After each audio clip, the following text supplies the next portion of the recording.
अस्सलामुअलैकुम dear students.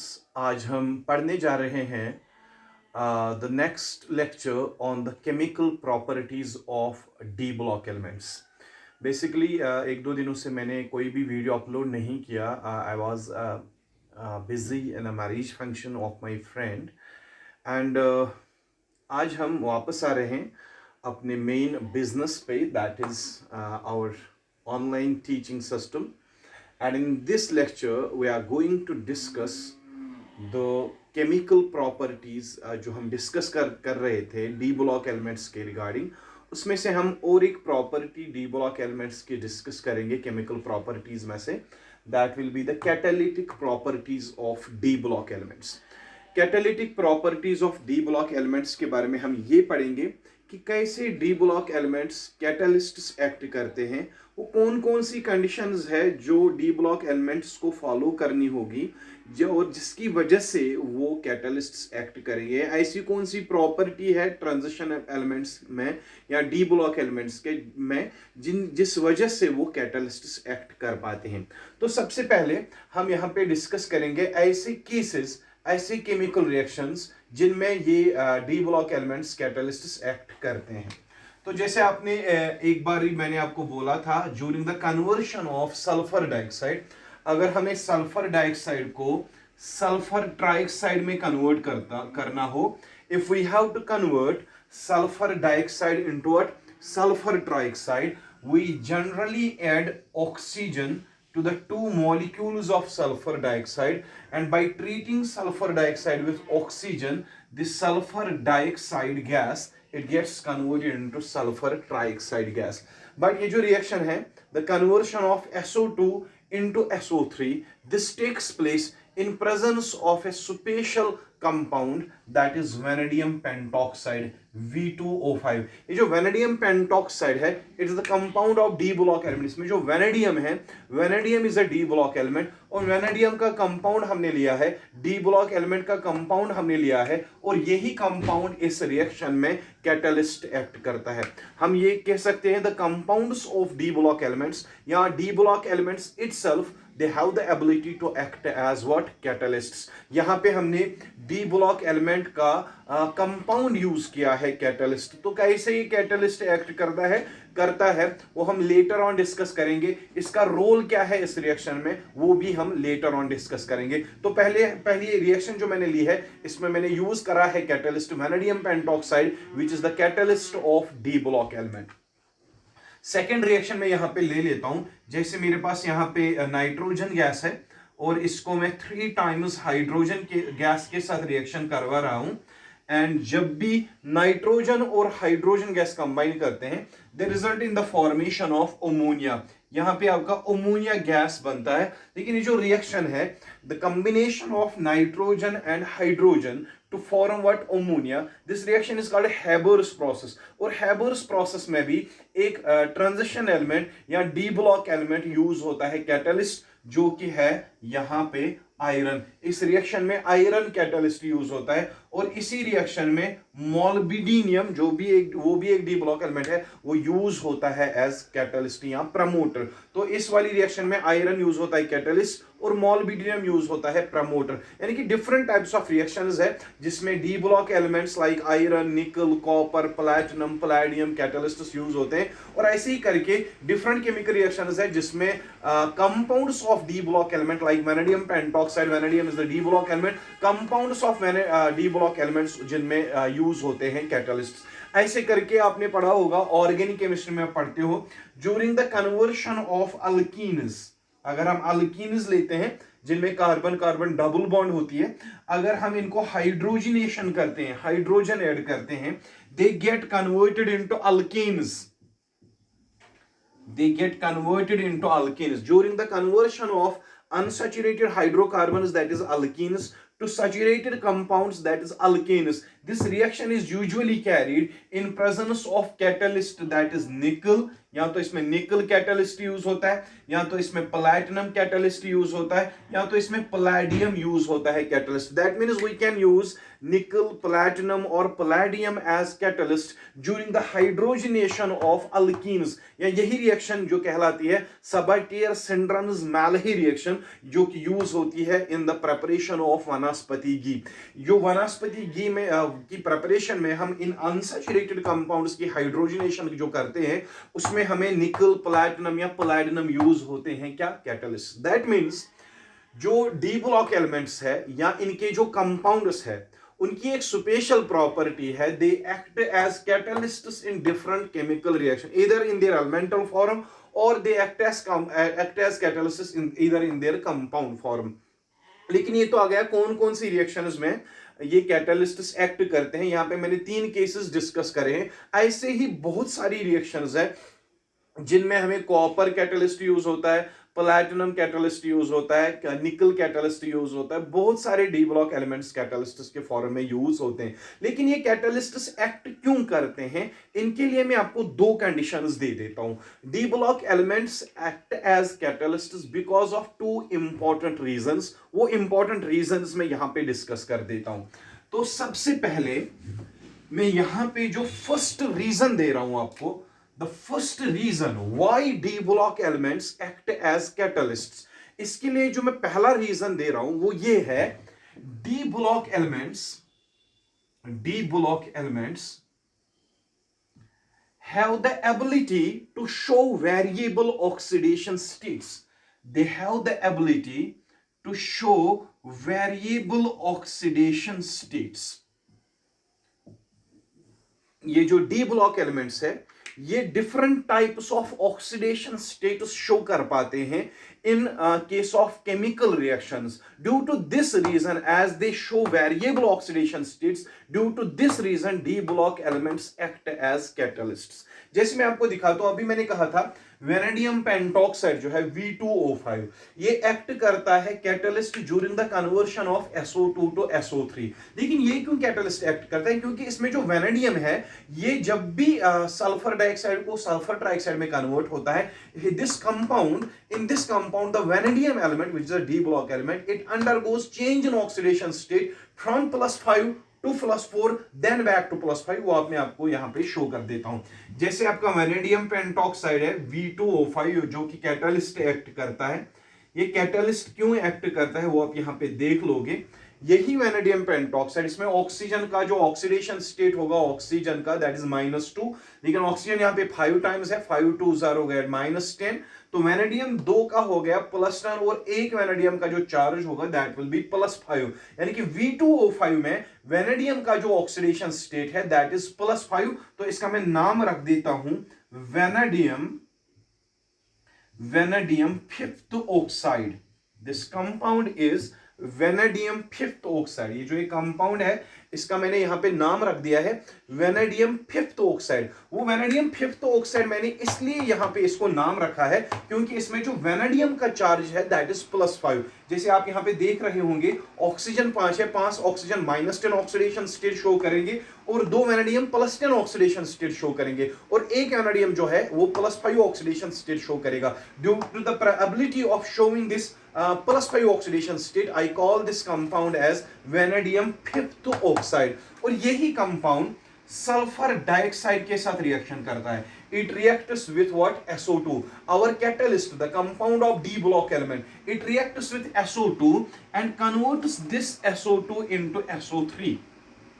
ये SO2 को इसमें कन्वर्ट करता है SO3. बेसिकली यहां से एक ऑक्सीजन निकलता है और वो इसको ऐड हो जाता है, इसको ऑक्सीडेशन होती है और यहां पे क्या रहता है हमारे पास V2O4 और साथ में यहां पे निकलेगा V2O4. अब V2O4 की अगर हम बात करें, इसमें 4 ऑक्सीजन है, 4 ऑक्सीजन का चार्ज हो गया -8, तो इन 2 वेनेडियम्स का हो गया +8, 2 वेनेडियम्स का +8, एक वेनेडियम का चार्ज क्या होगा +4. तो यहां पे वेनेडियम जो है, वेनेडियम का ऑक्सीडेशन स्टेट जो है वो वेनेडियम 4th ऑक्साइड बनेगा. यहां पे वेनेडियम 4th ऑक्साइड, यानी कि during the conversion of SO2 into SO3 this vanadium pentoxide it gets converted into vanadium 4 oxide. vanadium 4 oxide में vanadium का जो oxidation state होता है वो +4 होता है, लेकिन यहाँ पे oxidation state जो vanadium का होता है वो +5 होता है. +5 से ये +4 oxidation state में change होता है. Due to this reason vanadium का जो ये compound है it acts as what catalyst. तो अब यहाँ पे मैं आपको ये सिंपल सा रीजन दे रहा था. जो वेनेडियम का ऑक्साइड है, वेनेडियम पेंटॉक्साइड में वेनेडियम की ऑक्सीडेशन स्टेट +5 होती है, लेकिन जब भी वेनेडियम पेंटॉक्साइड सल्फर डाइऑक्साइड के साथ रिएक्शन करता है, सल्फर डाइऑक्साइड तो खुद सल्फर ट्राइऑक्साइड में कन्वर्ट होता है, लेकिन जो वेनेडियम पेंटॉक्साइड है वो V2O4 वेनेडियम 4 ऑक्साइड में कन्वर्ट होता है, जिसमें वेनेडियम की ऑक्सीडेशन स्टेट जो होती है +4 होती है. That means during the conversion of SO2 to SO3 there is change in oxidation state of vanadium from +5 to +4, and due to this reason vanadium pentoxide is able to act as what catalyst. और आखिर में क्या होता है, आखिर में जो V2O4 वहां पे बना है, वेनेडियम 4 ऑक्साइड जो वहां पे बन रहा है, यही वेनेडियम 4 ऑक्साइड 2 टाइम्स में ले लेता हूं, ये हमारे ऑक्सीजन के साथ रिएक्ट करता है और हमारा जो कैटलिस्ट है V2O5 वो हमें वापस मिलता है. That means during the conversion of SO2 into SO3 we use vanadium pentoxide as catalyst, and in that catalyst vanadium in +5 oxidation state it changes to +4 oxidation state V2O4, and this V2O4 compound it then combines with oxygen and results in the formation of vanadium pentoxide. वापस करके vanadium 4 oxide vanadium 5 oxide में convert हो जाता है. इसका मतलब यहाँ पे ये है कि ट्रांजिशन एलिमेंट्स के कंपाउंड्स जो है वो कैटलिस्ट्स इसलिए एक्ट करते हैं क्योंकि वो वेरिएबल ऑक्सीडेशन स्टेट शो कर पाते हैं डिफरेंट केमिकल रिएक्शंस में. उन वेनेडियम में जो वेनेडियम पेंटॉक्साइड में जो वेनेडियम है उसकी ऑक्सीडेशन स्टेट चेंज हो पाती है, इसकी वजह से ये कैटलिस्ट्स एक्ट कर पाते हैं. तो एक दूसरा रीजन भी है. एक रीजन तो ये हो गया कि डी ब्लॉक एलिमेंट्स जो है, D block elements or their compounds they act as catalysts because of their ability they show variable oxidation states. और जो दूसरा रीजन यहां पे मैं आपको दे रहा हूं कि डी ब्लॉक एलिमेंट्स क्यों कैटलिस्ट एक्ट कर रहे हैं, वो रीजन बहुत ही इजी है. आपको एक चीज पता है, जो भी डी ब्लॉक एलिमेंट्स होते हैं they are metals and those metals are usually solids, and the solid metals iron होता है, निकल होता है, प्लैटिनम है या कॉपर है, ये सारे जो सॉलिड्स होते हैं इनकी सरफेस पे रिएक्टेंट्स की एब्जॉर्प्शन हो जाती है. ये मानो डी ब्लॉक एलिमेंट है, डी ब्लॉक एलिमेंट है, आयरन है, कॉपर है, निकल है, प्लैटिनम है. These metals have the ability to trap or absorb gaseous reactants on their surface. तो इनके सरफेस पे रिएक्शंस हो जाती है. That means D block elements, because of being metals, they have the ability to absorb different gaseous reactants on their surface. Because of that reason, they also act as catalysts. तो यहाँ पे दो चीजें आ गई. जैसे मैंने अभी कहा था, अगर हमें अल्कीन्स को हमें हाइड्रोजन गैस ऐड करना हो तो वहां पे हाइड्रोजन गैस ऐड करने के बाद these alkenes are converted into alkenes. लेकिन इस रिएक्शन में हम यूजुअली निकल या प्लैटिनम या पैलेडियम यूज करते हैं एज कैटलिस्ट. हम इन्हीं कैटलिस्ट्स को क्यों यूज करते हैं, निकल, प्लैटिनम या पैलेडियम को हाइड्रोजनेशन ऑफ अल्कीन्स में क्यों इन डी ब्लॉक एलिमेंट्स को कैटलिस्ट्स यूज करते हैं? बिकॉज दीज निकल, प्लैटिनम और palladium they have the ability to absorb hydrogen gas on their surface, and after that when they absorb the hydrogen gas on their surface they form clathrates, and those clathrates combine with alkenes and they result in the formation of alkanes. और alkanes कहां पे बनते हैं? D block elements के surfaces पे. और D block, ऐसे D block elements जो कैटलिस्ट्स एक्ट करते हैं, जिनका रोल है वो खाली सरफेस प्रोवाइड करते हैं रिएक्टेंट्स को रिएक्ट करने के लिए, ऐसे डी ब्लॉक एलिमेंट्स के कैटलिस्ट्स को हम नाम देते हैं सरफेस कैटलिस्ट्स. तो ये हो गई कंप्लीट आपकी और एक प्रॉपर्टीज जिसमें हमने डिस्कस करा catalytic properties of D block elements. तो अब हम आते हैं नेक्स्ट प्रॉपर्टी पे. नेक्स्ट प्रॉपर्टी में हम पढ़ने जा रहे हैं interstitial compounds. Interstitial compounds, interstitial compounds of D block elements. Our next property regarding D block elements is the formation of interstitial compounds. जो D block elements होते हैं वो सारे एलिमेंट्स मेटल्स होते हैं, हार्ड मेटल्स एक्सेप्ट मरकरी, आपको वो पता है। जो भी D block elements metallic form में एक्टिव होते हैं, मेटालिक सॉलिड्स में कुछ वॉइड्स होते हैं अंदर से, उन्हीं वॉइड्स में ये जो डी ब्लॉक एलिमेंट्स हैं कुछ नॉन मेटल्स को ट्रैप करते हैं, जैसे हाइड्रोजन को ट्रैप करेंगे या कार्बन को ट्रैप करेंगे या बोरॉन को ट्रैप करेंगे या नाइट्रोजन को ट्रैप करेंगे। और ट्रैप करने के बाद वो जो वहां पे वो क्रिस्टल बनेगा वही कहलाता है इंटरस्टिशियल कंपाउंड। जैसे मान के चलिए आपके पास ये मेटल एटम्स है, ये मेटल एटम्स है, यहां पे metal atoms, you know that solids में, मेटल्स के सॉलिड्स में क्लोज पैकिंग होती है, इधर वहां पे HCP hexagonal close packing structure होगा या क्यूबिक क्लोज पैकिंग स्ट्रक्चर होगा, जो भी स्ट्रक्चर यहां पे होगा, दिस इज द सॉलिड। ये मान के चलो आप ये कि कोई भी डी ब्लॉक एलिमेंट का मेटल, ये आयरन का क्रिस्टल लैटिस हो सकता है, ये कॉपर का निकल का क्रिस्टल लैटिस हो सकता है, ये मैंगनीज का क्रिस्टल लैटिस हो सकता है, ये किसी भी डी ब्लॉक एलिमेंट के मेटल का क्रिस्टल लैटिस हो सकता है। These crystal lattices of D block elements, they have the ability, they can trap, ये अपने वॉइड्स, ये मान के चलो ये यहां पे वॉइड है, इन्हीं वॉइड्स में ट्रैप हो जाते हैं कुछ नॉन मेटल्स। ये जो वॉइड्स है यहां पे, वॉइड्स के बीच में कुछ नॉन मेटल्स ट्रैप हो जाते हैं यहां पे इन वॉइड्स में। जो वॉइड्स है, वॉइड्स ऑफ मेटल्स, ये जो क्रिस्टल लैटिस है आयरन का, क्रिस्टल लैटिस है निकल का, क्रिस्टल लैटिस है किसी भी डी ब्लॉक एलिमेंट का, इनमें जो पार्टिकल्स के बीच में, मेटल एटम्स के बीच में जो वॉइड्स होते हैं, वॉइड्स में कुछ नॉन मेटल्स को ये ट्रैप करते हैं। जैसे ये हाइड्रोजन को ट्रैप करेंगे, नाइट्रोजन को ट्रैप करेंगे, बोरान को ट्रैप करेंगे, कार्बन को ट्रैप करेंगे, ऐसे करके ये डिफरेंट नॉन मेटल्स को, डी ब्लॉक एलिमेंट्स के जो क्रिस्टल लैटिसेस है, those crystal lattices have the ability, they can trap different non-metal atoms which are very small in size, and they get trapped into the voids of crystal lattices of d block elements। और ये जो यहाँ पे ये arrangement बनता है, अब तो हम इसको प्योर क्रिस्टल नहीं कहेंगे, प्योर क्रिस्टल में वॉइड्स खाली होती है, लेकिन अब जब क्रिस्टल्स के वॉइड्स में नॉन मेटल्स ट्रैप हो गए हैं, हम इसको कह सकते हैं ये अब प्योर क्रिस्टल नहीं है। इसी क्रिस्टल को हम नाम देते हैं interstitial compound. Interstitial compounds are the compounds formed by d block elements in which some of the non-metals get trapped into the interstitial spaces or voids of d block elements। D block elements के crystal के, D block elements के जो crystal होते हैं, उन crystals की voids में non metals trap हो जाते हैं। ऐसे करके जो कंपाउंड्स यहाँ पे बनते हैं, उन्हीं कंपाउंड्स का नाम क्या देते हैं हम, इंटरस्टिशियल कंपाउंड्स। लेकिन यहाँ पे आपको एक दो चीजें याद रखनी है, वो ये है, इंटरस्टिशियल कंपाउंड्स में ये जो नॉन मेटल है वो खाली वॉइड में ट्रैप हो जाता है और वहां पे कोई बॉन्ड नहीं बनती है। That means during the formation of interstitial compounds, non metals, these non metals, they simply get trapped in these voids, there is no bond formation, यानी कि खाली ये इसमें voids में फंस जाते हैं और कोई बॉन्ड इंटरस्टिशियल कंपाउंड बनने के वक्त कोई बॉन्ड नहीं बनती है। लेकिन एक चीज होता है, ये जो क्रिस्टल लैटिस होता है, अगर मैं यहां पे एक क्रिस्टल लैटिस बनाता हूं, समझ लीजिएगा, ये जो क्रिस्टल लैटिस है, मान के चलिए ये आयरन का क्रिस्टल लैटिस है, तो आयरन के क्रिस्टल लैटिस में मान के चलिए कोई भी सबस्टेंस इसके वॉइड में ट्रैप नहीं हुआ है।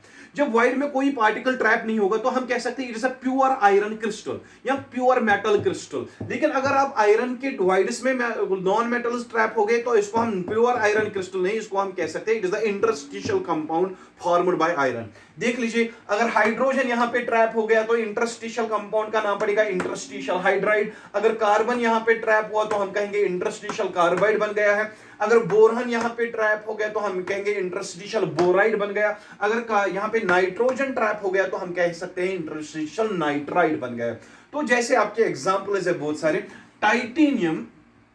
टाइटेनियम जो है, टाइटेनियम एक कार्बाइड बनाता है जिसमें ये कार्बन एटम्स को, टाइटेनियम जो है, टाइटेनियम एक डी ब्लॉक एलिमेंट है और ये जो टाइटेनियम का डी ब्लॉक एलिमेंट है ये अपने क्रिस्टल के वॉइड्स में कार्बन को ट्रैप करता है और ये जो ट्रैप होता है कार्बन, ये ट्रैप होता है किसके वॉइड्स में, टाइटेनियम के वॉइड्स में, और जो क्रिस्टल बनता है वहां पे उसको कहते हैं टाइटेनियम कार्बाइड। टाइटेनियम कार्बाइड में टाइटेनियम और कार्बन के बीच में कोई बॉन्ड नहीं बनी होती है, बल्कि कार्बन सिंपली ट्रैप हुआ होता है in the voids of titanium crystal. ऐसे ही करके अगर आप मैंगनीज लोगे, Mn4, मैंगनीज जो होता है, मैंगनीज एक डी ब्लॉक एलिमेंट है, वो नाइट्रोजन एटम्स को अपने वॉइड्स में ट्रैप करता है। और यहां पे जो रेशो होता है मैंगनीज और नाइट्रोजन का, दैट इज 4:1, यानी कि मैंगनीज और नाइट्रोजन जो आपस में जब भी उनकी हम पैकिंग करते हैं, मैंगनीज के वॉइड्स में, मैंगनीज का जो क्रिस्टल है, उन क्रिस्टल के वॉइड्स में nitrogen non metal atoms trap हो जाते हैं इन द रेशो ऑफ 4:1। तो ऐसे करके जो ये मैंगनीज का ये जो क्रिस्टल बनेगा नाइट्रोजन के साथ, वो कहलाएगा नाइट्राइड ऑफ मैंगनीज। ऐसे करके ही, ऐसे ही सेम तरीके से आयरन का जो क्रिस्टल है, आयरन का क्रिस्टल हाइड्रोजन को ट्रैप कर पाता है इन द रेशो ऑफ 3:1। तो वहां पे हाइड्राइड की क्या फॉर्मूला आएगी, Fe3H। तो iron has ability to trap hydrogen in the ratio of 3:1। It results in the formation of hydride. कहने का मतलब ये है,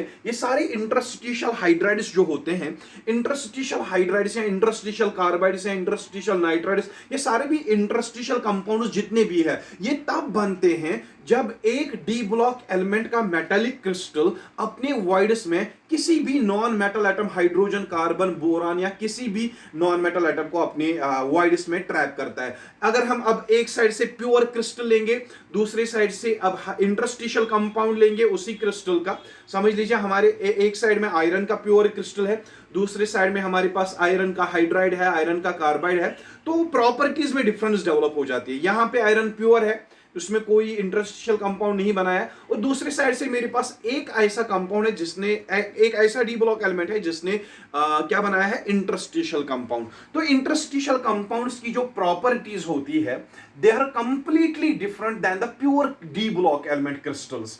प्योर ये जो इंटरस्टिशियल क्रिस्टल्स होंगे, इंटरस्टिशियल कंपाउंड्स होंगे डी ब्लॉक एलिमेंट्स के, इनकी प्रॉपर्टीज प्योर मेटेलिक क्रिस्टल से डिफरेंट होती है। आप समझ लीजिएगा, यहां पे मैं एक प्योर क्रिस्टल बनाऊंगा आयरन का, प्योर आयरन क्रिस्टल मैं यहां पे बना रहा हूं। ये आपका प्योर आयरन क्रिस्टल है, ये एक प्योर आयरन क्रिस्टल है, इसको मैं लिख देता हूं यहां पे, it is a pure iron crystal. मैंने इसका नाम दिया है प्योर आयरन क्रिस्टल क्योंकि इसके वॉइड्स में कोई भी नॉन मेटल ट्रैप नहीं हुआ है। और इसका मैं नाम देता हूं इंटरस्टिशियल कंपाउंड। और इस इंटरस्टिशियल कंपाउंड में कौन से एटम्स ट्रैप हुए हैं वॉइड्स में, non metals, hydrogen, nitrogen, oxygen या बोरॉन या नाइट्रोजन। ठीक है, तो अब मैं इनकी प्रॉपर्टीज की बात करता हूं। Both are good conductors of electricity, ये भी कंडक्ट करते हैं इलेक्ट्रिसिटी, ये भी कंडक्ट करते हैं electricity, but these are very hard. Interstitial compounds are much harder than the pure crystals. ये क्यों ज्यादा हार्ड होते हैं, क्योंकि यहां पे वॉइड्स में भी पार्टिकल्स होते हैं। ऐसे आपको वॉइड्स पता है, वो those are voids are the empty spaces. यहां पे अगर देखोगे voids are the empty space, क्योंकि पार्टिकल्स के बीच में थोड़ा गैप है, उसकी वजह से, उन गैप्स की वजह से क्रिस्टल में थोड़ी बहुत सॉफ्टनेस रहती है। लेकिन जब वॉइड्स में नॉन मेटल्स ट्रैप हो जाते हैं, उसकी वजह से ये जो क्रिस्टल है ये बहुत हार्ड बन जाता है, जो कि बोराइड्स होते हैं। Borides are the interstitial compounds जिनमें मेटल्स के वॉइड्स में बोरान ट्रैप हुआ हो। बोराइड्स जो डी ब्लॉक एलिमेंट्स के होते हैं, देयर स्ट्रेंथ और देयर जो टेंसाइल स्ट्रेंथ हम कह सकते हैं, या उनकी जो हार्डनेस है, उनकी हार्डनेस हम कंपेयर करते हैं, that is equal to the hardness of diamond. हम कहते हैं कि डायमंड बहुत ही ज्यादा हार्ड है। लेकिन जब डी ब्लॉक एलिमेंट्स के वॉइड्स में बोरान ट्रैप हो जाता है, ऐसे करके जो इंटरस्टिशियल कंपाउंड बोराइड्स बनते हैं, उन बोराइड्स की जो स्ट्रेंथ है या उनकी जो हार्डनेस है, that is comparable to that of diamond. That means the interstitial compounds they are much harder than the pure metallic crystals. Next चीज जो यहां पे मैं बताऊंगा आपको, इनकी जो malleability, you know that metals, D block elements के जो मेटल्स होते हैं, they are malleable, they are ductile, but ये जो होते हैं they are less malleable and less ductile, because इनके वॉइड्स में जो नॉन मेटल्स ट्रैप हो जाते हैं, नॉन मेटल्स ट्रैप होने की वजह से इनकी मैलेबिलिटी भी कम हो जाती है, इनकी डक्टिलिटी भी कम हो जाती है, और चीज इनका जो मेल्टिंग पॉइंट है वो भी बहुत ज्यादा इंक्रीज हो जाता है, क्योंकि यहां पे जो फोर्स ऑफ अट्रैक्शन इनके बीच में होता है, पार्टिकल्स के बीच में, वो तो ऑलरेडी मेटालिक बॉन्ड होता है, मेटल्स के बीच में ऑलरेडी बड़े बड़े मेटल एटम्स हैं, यहां पे इनके बीच में मेटालिक बॉन्ड आती है, और फिर वॉइड्स में नॉन मेटल्स ट्रैप हो जाते हैं, वो वॉन डर वाल्स फोर्स ऑफ अट्रैक्शन की वजह से ट्रैप हो जाते हैं। यानी कि कहने का मतलब है यहाँ पे अट्रैक्शन का मैग्नीट्यूड ज्यादा है, उसकी वजह से मेल्टिंग बॉइलिंग पॉइंट्स इंक्रीज तो होंगे ही और हार्डनेस भी इंक्रीज होंगी और मैलेबिलिटी और डक्टिलिटी का जो मैग्नीट्यूड है वो बहुत ज्यादा डिक्रीज हो जाएगा। तो ये आ गया आपका comparison between the D block element का जो प्योर क्रिस्टल है और जो डी ब्लॉक एलिमेंट का जो इंटरस्टिशियल कंपाउंड है जिसमें वॉइड्स में नॉन मेटल्स ट्रैप हुए, इनका कंपैरिजन आ गया। तो अगर आपको ये समझना है कि ये इंटरस्टिशियल हाइड्राइड्स या इंटरस्टिशियल कार्बाइड्स क्यों बनाते हैं, एक सिंपल सा रीजन है, डी ब्लॉक एलिमेंट के वॉइड्स जो होते हैं उन वॉइड्स में नॉन मेटल्स को ये ट्रैप करके इंटरस्टिशियल कंपाउंड्स आराम से बना पाते हैं और ऐसी प्रॉपर्टी सारे मेटल्स में प्रेजेंट नहीं होती। जैसे आपने हाइड्राइड गैप के बारे में पढ़ा होगा, अगर हम डी ब्लॉक एलिमेंट्स में आयरन से लेकर 27th ग्रुप तक जो भी एलिमेंट्स आते हैं वो यूजुअली हाइड्राइड्स नहीं बनाते हैं। That portion is usually called as hydride gap. उसके बारे में हमें यहाँ पे डिस्कस नहीं करना है। मैं और एक प्रॉपर्टी आपके लिए यहाँ पे डिस्कस कर लेता हूँ। तो पहली प्रॉपर्टी जो आज हमने डिस्कस की उसमें हमने कैटालिटिक प्रॉपर्टीज के बारे में बात की। उसमें हमने डिस्कस करा कि डी ब्लॉक एलिमेंट्स जो कैटलिस्ट्स एक्ट करते हैं, they act catalysts because of their ability to show variable oxidation states. दूसरा रीजन जो हमने यहाँ पे डिस्कस करा उसमें हमने बताया D block elements act as catalysts because they provide the surface for the reactants to react on, therefore we can say d block elements act as surface catalysts। फिर उसके बाद हमने इंटरस्टिशियल कंपाउंड्स की बात की। डी ब्लॉक एलिमेंट्स के जो crystals होते हैं वो मेटेलिक क्रिस्टल्स होते हैं। उन मेटेलिक क्रिस्टल्स के वॉइड्स में वो डी ब्लॉक एलिमेंट्स के जो मेटल्स है वो अपने वॉइड्स में नॉन मेटल्स को ट्रैप करके इंटरस्टिशियल कंपाउंड्स बना पाते हैं। तो लास्ट प्रॉपर्टी जो मैं डिस्कस यहाँ पे करने जा रहा हूं that will be the metallic nature और electropositive nature of D block elements.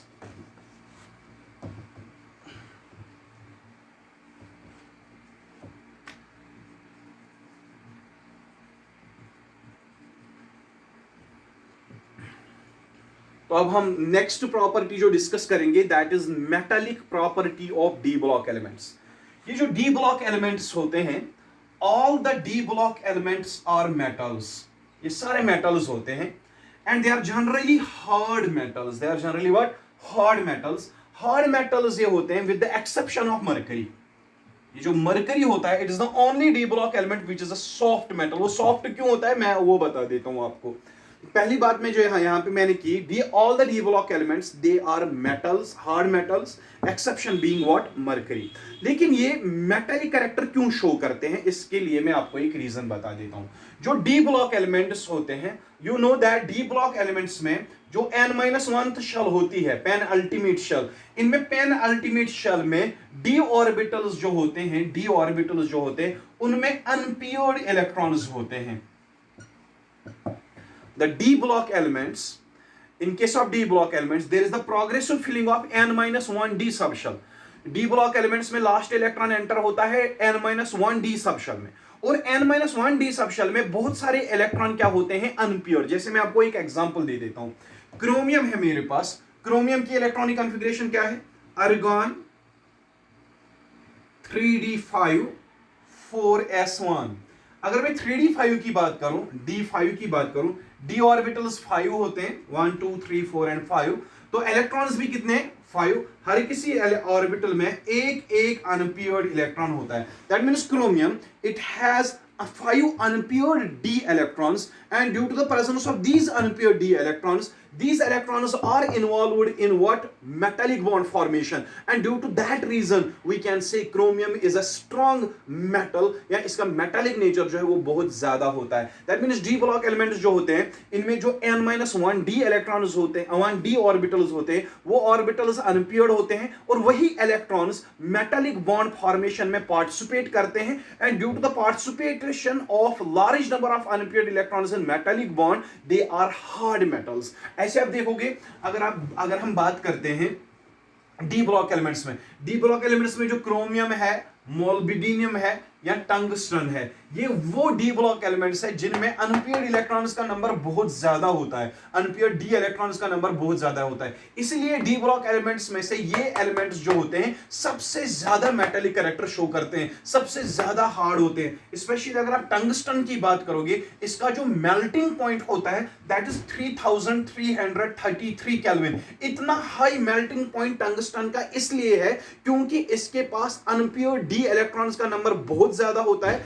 And in addition to that when we move down the group size इसका इंक्रीज होगा, इसका साइज बहुत ज्यादा होगा। ये इलेक्ट्रॉन्स, अनपेयर्ड इलेक्ट्रॉन्स आसानी से लॉस करेगा। जब ये आसानी से लॉस करेगा इलेक्ट्रॉन, ये इलेक्ट्रोपॉजिटिव कैरेक्टर बहुत ज्यादा शो करेगा। जब भी इलेक्ट्रोपॉजिटिव कैरेक्टर बहुत ज्यादा शो करेगा, इसका मतलब है इसका मेटालिक कैरेक्टर भी बहुत ज्यादा होगा, इसकी मेटालिक बॉन्ड भी बहुत स्ट्रांग होगी और कॉन्सिक्वेंटली ये सबसे हार्ड होगा। जब हार्ड होगा तो इसका मेल्टिंग पॉइंट भी मेटल्स में से सबसे ज्यादा होता है। लेकिन अगर हम बात करें मरकरी की, मरकरी जो है, अगर आप लास्ट वाला ग्रुप देखोगे डी ब्लॉक एलिमेंट्स का, उसमें एक तो आता है जिंक, कैडमियम और मरकरी। मैं आपको ये वाला रीजन बता देता हूं। इन एलिमेंट्स में आप घर में चेक कीजिएगा, इसमें डी ऑर्बिटल में 3d ऑर्बिटल में 10 इलेक्ट्रॉन्स होते हैं, इस वाले एलिमेंट में 4d ऑर्बिटल्स में 10 इलेक्ट्रॉन होते हैं, और मरकरी के केस में 5d ऑर्बिटल्स में 10 इलेक्ट्रॉन होते हैं। That means zinc, cadmium and mercury जो है, इनके जो d ऑर्बिटल्स होते हैं they are completely filled, they are completely filled. इसका मतलब है they are highly stable. When they are highly stable they have not any tendency to lose these d electrons. That means their electropositive character will be less. जब इनका electropositive character कम होगा तो इनका metallic character भी कम होगा। जब metallic character कम होगा, इसका मतलब है ये उतने ज्यादा हार्ड नहीं होंगे जितने टंगस्टन वाले एलिमेंट, टंगस्टन वाले ग्रुप के एलिमेंट्स हार्ड थे। ये बहुत ही सॉफ्ट होंगे। और डाउन द ग्रुप क्या होगा, down the group size increase होगा।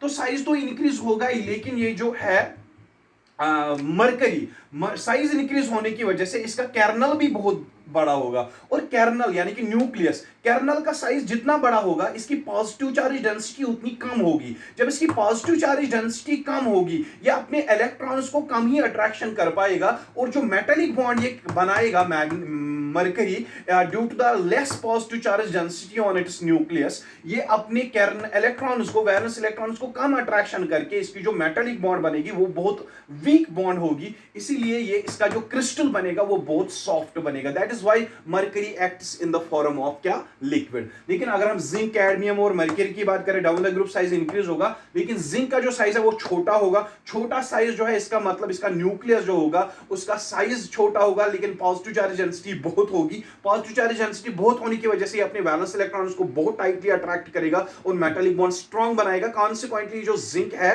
मरकरी के कंपैरिजन में ये हार्ड होगा, क्योंकि अपने वैलेंस इलेक्ट्रॉन्स को बहुत स्ट्रांगली अट्रैक्शन कर पाता है। कहने का मतलब ये है कि जो भी डी ब्लॉक एलिमेंट्स है उनका जो मेटालिक कैरेक्टर है that is in between S and P block elements. तो सबसे ज्यादा जो मेटालिक कैरेक्टर शो करते हैं, इलेक्ट्रोपॉजिटिव कैरेक्टर जो शो करते हैं, या इलेक्ट्रॉन जो सबसे ज्यादा लॉस करते हैं, those R S block elements, because they are big, they have bigger size. But when we move along the period, p block elements का साइज सबसे कम होगा, वो अपने इलेक्ट्रॉन्स आसानी से लॉस नहीं करेंगे, और p block elements में जो इलेक्ट्रोपॉजिटिव कैरेक्टर है बहुत कम होगा और उनका मेटालिक कैरेक्टर भी कम होता है। लेकिन बीच में जो d block elements आते हैं उनका इलेक्ट्रोपॉजिटिव कैरेक्टर s और p block के बीच में होता है। इसकी वजह से उनका जो मेटालिक नेचर होता है वो s block से कम होगा और p block से ज्यादा होगा। लेकिन जिस भी d block एलिमेंट के पास unpaired electrons, unpaired d electrons का नंबर ज्यादा है, वो वाले d ब्लॉक एलिमेंट ज्यादा इलेक्ट्रॉन लॉस करके ज्यादा मेटालिक बॉन्ड फॉर्मेशन में पार्टिसिपेट कर सकते हैं, और उनका जो मेटालिक क्रिस्टल बनेगा वो बहुत ही ज्यादा हार्ड बनेगा। So guys, this was all about the properties of some of the properties of d block elements. Inshallah, in our next lecture we will be coming with some more important properties of d block elements, in which we will most importantly discuss the oxidation states of d block elements, the ionization energy of d block elements, and why the d block elements form colored compounds, the magnetic nature of d block elements. Such properties of d block elements, they will be discussed in another lecture. Till then, keep subscribing my channel and keep writing down the important points present in these lectures. And if you feel any difficulty, do text me on WhatsApp, and if you have any question, do ask every question in which you feel difficulty in understanding. You can tell me or inbox me I will answer all of your questions there. Till then, Khuda Hafiz.